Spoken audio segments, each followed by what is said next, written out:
ये बिल्कुल सत्यता है कि जो इस मंच से कहा गया है, हर महिला ने और संजय जी हैं, उन्होंने भी अपनी बात को बहुत बारीकी से जो कहा है वो वही है जो सत्य है।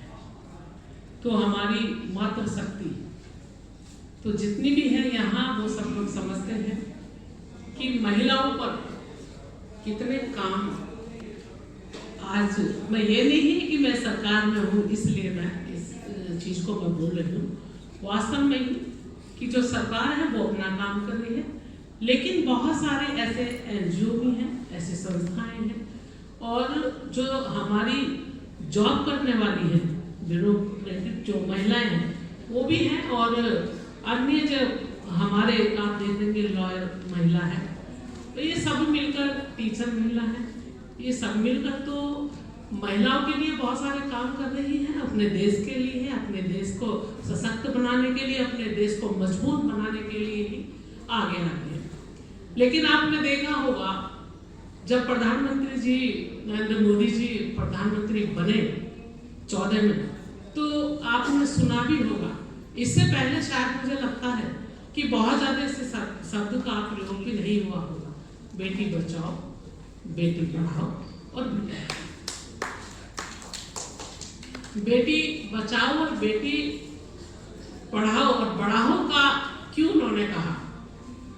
आप लोग देखते हैं कि उसमें कमी भी एक महिला है, जो बेटी बच नहीं रही थी, उसमें उसकी मजबूरी भी हो सकती है, मजबूरी के कारण ऐसा कदम उठाया जाता था या मजबूर किया जाता था, दबाव बनाया जाता था घर में।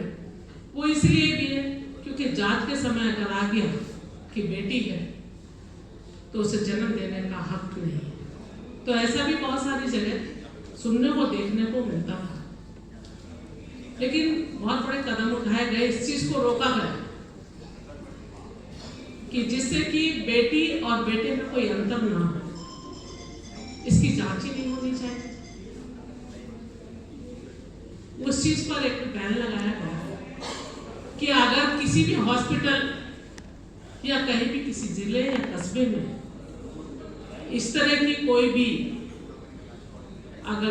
भी जांच केंद्र अगर पाया जाएगा जो बेटी और बेटी में अंतर बताएगा, तो फिर उसको दंडित किया जाएगा और उस पर रोक लगी। और आज आप देख भी रहे होंगे कि बेटियां बच रही हैं,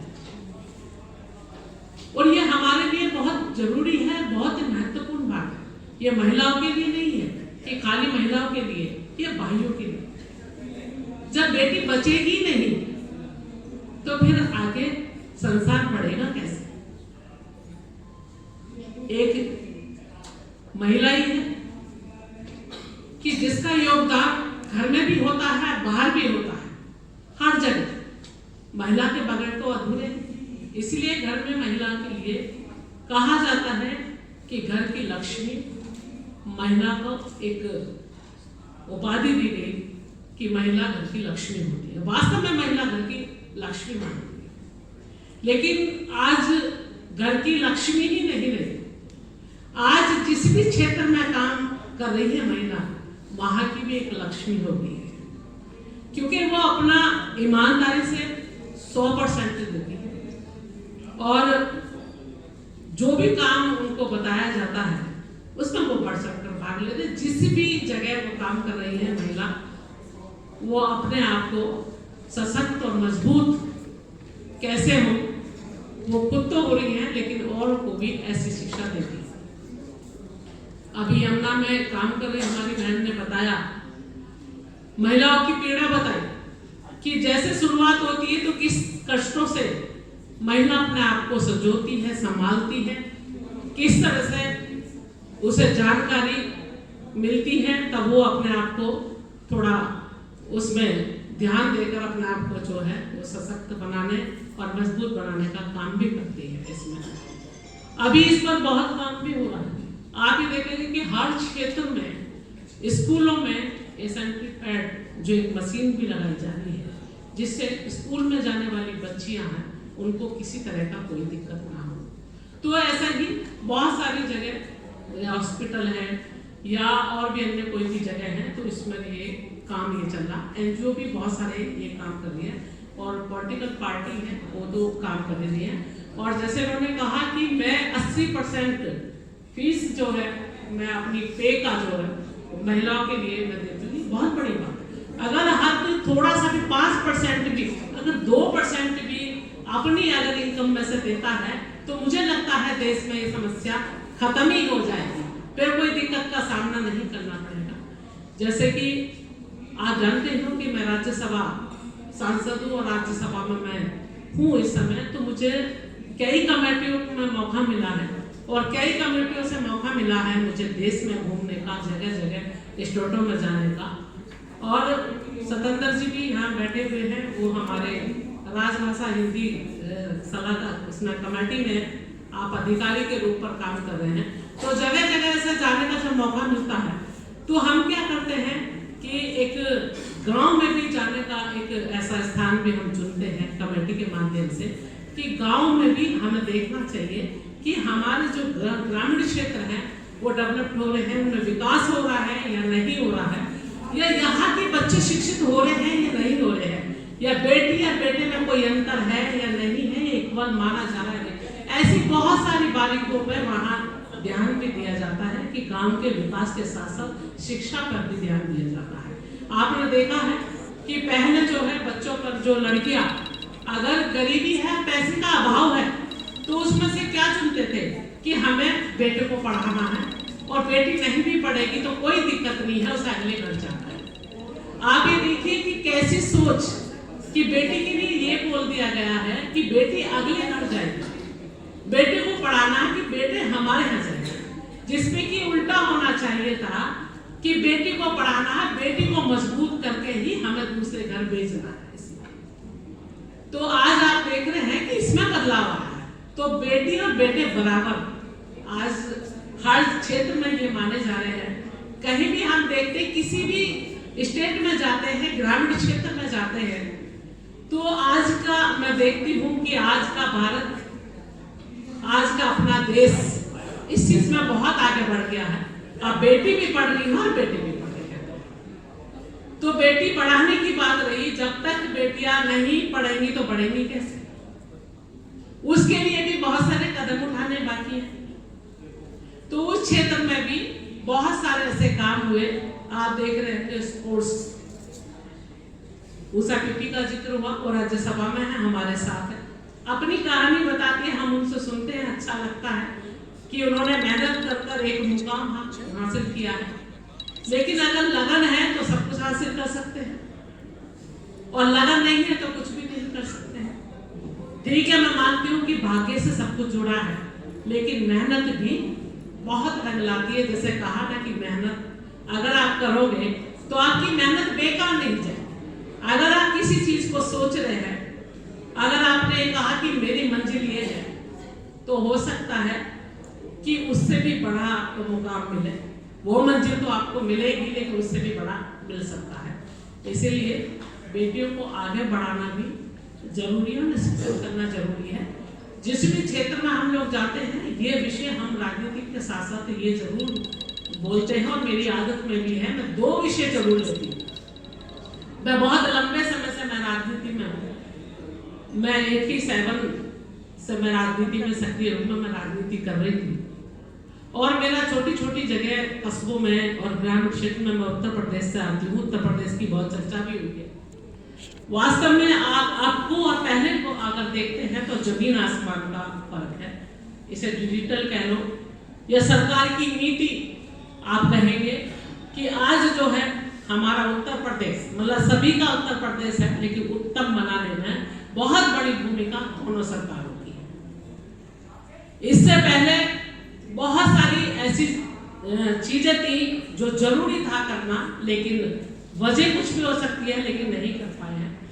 जैसे मैंने कहा कि मैं 2 चीजों को जरूर बोलती हूँ, एक तो शिक्षित बनिए, एक नशे को दूर रखिए। ये नशा एक ऐसी चीज है जो महिलाओं को बर्बाद कर रही है और आप समझते हैं जिस घर में नशा है सबसे ज्यादा मुसीबत महिलाओं पर ही है। क्योंकि वो अपने बच्चों को देखे, अपने आप को देखे, या उस नशेड़ी पति को देखे, या ससुराल की जो परंपरा है उसे देखे, जो समाज की जो परंपरा है उन्हें देखे, जो मर्यादा है उन्हें देखे। उन संघर्षों के साथ वो जूझती महिला क्या क्या संघर्ष नहीं करती। उसे आप लोग देखते भी होंगे कि जो बेचारी पढ़ना लिखना नहीं जानती है, तो घरों में भी अगर काम मिलता है तो घरों में भी काम करने के लिए, अपने बच्चों को पालने के लिए आती है। आप देखते होंगे जो घरों में काम करने के लिए महिलाएं आती हैं, अगर उनकी कहानी सुनोगे तो ज्यादातर कहानी यही मिलेगी। और इस कहानी में सच्चाई भी है कि महिला जब भी निकलती है बाहर है, जो अनपढ़ है, कि जब बहुत परेशानी भी होती है और उस परेशानी को जूझते हुए अपने महिला का पालन पोषण किस तरह से करती है, ये हम महसूस कर सकते हैं, हम जान सकते हैं। हम बाहर निकलकर यहाँ तक पहुंचे हैं, हमें पता है कि उनकी परेशानियां क्या है। ऐसे ही परेशानियों को देखते हुए भी बहुत सारे ऐसे कदम उठाए गए हैं कि जिससे कि इनको कुछ राहत मिल सकती है। अभी प्रधानमंत्री आवास योजना का चर्चा हुआ है यहाँ पर। वास्तव में आवास योजना एक ऐसी योजना है कि जिससे कि मकान उनको मिल रहा है, तो ये बहुत बड़ी बात है कि जो किराए पर महिला रहती है, जो उसका परिवार रहता है, उसको किराया देना नहीं पड़ता है, उसे अपने नाम से और अपना मकान मिल जाता है। तो आधी मुसीबतें तो वैसे भी ही उनकी खत्म हो जाती हैं। तो आप देख रहे होंगे कि करोड़ों की संख्या में जो महिला आवास योजना से घर पक्के दिए जा रहे हैं, तो घर दिए जा रहे हैं। अगर किसी के पास जमीन भी दी है तो उसके लिए पैसा दिया जाता है बनाने के लिए, और ये जो मकान है महिला के नाम ही होते हैं। अगर मैं महिलाओं की बात करूंगी तो जनधन योजना की भी बात हुई है। जब जनधन योजना की चर्चा हुई तो आप समझते हैं कि हम लोगों को बैठाया गया, हम टीम में, उत्तर प्रदेश की टीम में थे और हमें बैठाया गया जब टेबल पर, तो हमसे कहा कि ऐसे ऐसे योजना है, इसको नीचे तक लेकर जाना है और खासकर महिलाओं से संपर्क करना है कि अपना वो खाता खुलवाए। आप देखते होंगे कि पहले इतना खाते वाते बैंक खातों में कहाँ इतना ध्यान रहता था, तो घरों में भी पुरुषों के ही खाते होते थे, महिलाओं के बहुत कम, और ग्रामीण क्षेत्र में तो आप ना के बराबर मान लो आप। लेकिन जब ये जनधन योजना जब ये गई और एक टीम बनाकर जब काम किया और नीचे तक जब टीम उतरी, वहां गांव तक पहुंचे, एक पंचायत तक पहुंचे, जब महिलाओं को इकट्ठा करा, गांव वालों को इकट्ठा करा, जब इस योजना के बारे में बताया, तो जल्दी से किसी की समझ में नहीं आ रहा। तो हमने समझाया कि अगर इनके खाते होंगे, जनधन खाते होंगे, तो इनको जानकारी होगी कि भाई जनधन खाते, इनको भी ये तसल्ली होगी कि हमारा भी खाता है। फिर हमारी किसान बहनें भी तो हैं जो किसानी कर रही है, हमारी ऐसी मजदूर बहनें भी हैं जो मजदूरी कर रही है, वो अपना 4 पैसा बचाकर अपने खाते में डालेगी, उसको आने वाले समय में काम आएगा। और आपको मैं बता दूं, ये बड़ी संख्या में ये खाते खुले, और ये खाते देखिए कि बहुत काम है। जब कोरोना हुआ तो आप समझते हैं कि सब पहले जब वेव आई तो सब लोग लॉक हो गए, और इस लॉक में सबसे ज्यादा मार अगर पड़ी तो महिला। तो महिला जब रसोई थाली देखती है तो उसको लगता है मैं कैसे बताऊं जाकर कि आज घर में खाने के लिए नहीं। लेकिन चलिए, परिवार तो करता ही है, लेकिन सरकार ने भी बहुत राहत पहुंचाने का काम किया। अब आपको मैं बता दूं, जो उज्ज्वला योजना से जो गैस कनेक्शन दिए गए थे, उनके सबके खाते चिन्हित करके और भी गरीब ऐसे खाते चिन्हित करके सभी को उनके खाते में सीधा गैस का पैसा उसी खाते में डाला गया। आप देखिए, अगर वो खाते नहीं खुलते तो कैसा पैसा जाता। फिर 500 रुपए भी डाले गए उसमें। फिर जो महिलाओं की पेंशन जो आती है वो भी दिक्कत नहीं हुई किसी तरह की। आगे जब पेंशन बनवानी होती थी तो खाता खुलवाने जाती तो पैसा मांगा जाता, लेकिन ये जनधन खाते बहुत काम आते। और सरकार ने बहुत काम किया। आप देखें तो बेटी बचाओ और बेटी पढ़ाओ और बेटी पढ़ाओ, इसका आप ये देखिए कि इससे बहुत लाभ हुआ जब ये शब्द कहा। तो आप भी कहीं भी जाते होंगे तो ये सब चीजें जरूर बोलते होंगे महिला दिवस में। तो महिला दिवस के विषय में भी मैं जरूर कहूंगी कि 8 तारीख को 8 मार्च को महिला दिवस, तो हमने एक होली के रूप में भी हम सब लोग ने मनाया और महिलाओं को सम्मान दिया। और आज तक ये अभी महिला जो है दिवस ये मनाया जा रहा है। और आज भी मैं अपने आप को भी बहुत सौभाग्यशाली मानती हूँ। मुझे एक कार्यक्रम में भी पहले भी आना था, मैं किसी वजह से नहीं आ पाई, बहुत व्यस्तता रहती है। लेकिन निम्मी जी ने अब बहुत ज़्यादा उन्होंने कहा कि इसमें तो आपको आना ही है, तो मैं मना नहीं कर पाई कि ये महिलाओं की बात है, तो महिलाओं के साथ तो मैं हमेशा खड़ी हुई हूँ। तो महिला उसमें भी हमने बहुत काम किया है। और महिला की जब बात आती है, महिला के सम्मान की बात आती है, तो वास्तव में हम सभी महिलाएं उनके साथ खड़ी रहती हैं। तो जितनी भी मंच पर यहाँ उपस्थित है उनका सम्मान बढ़ाने के लिए आज सब उपस्थित है, तो मैं भी उनमें से एक हूँ। बहुत ही बातें यहाँ हुई हैं और बहुत अच्छी बातें यहाँ हुई। एक कश्मीर की बात बताकर मैं खत्म करूँगी। बहुत सारी चीज़ें हैं जो बताने की, कहने की है, लेकिन उतना सब इतनी देर में नहीं बोल सकते हैं। मुझे अपनी भी जर्नी अगर मैं थोड़ी सी भी बताऊँ तो बहुत टाइम लगेगा।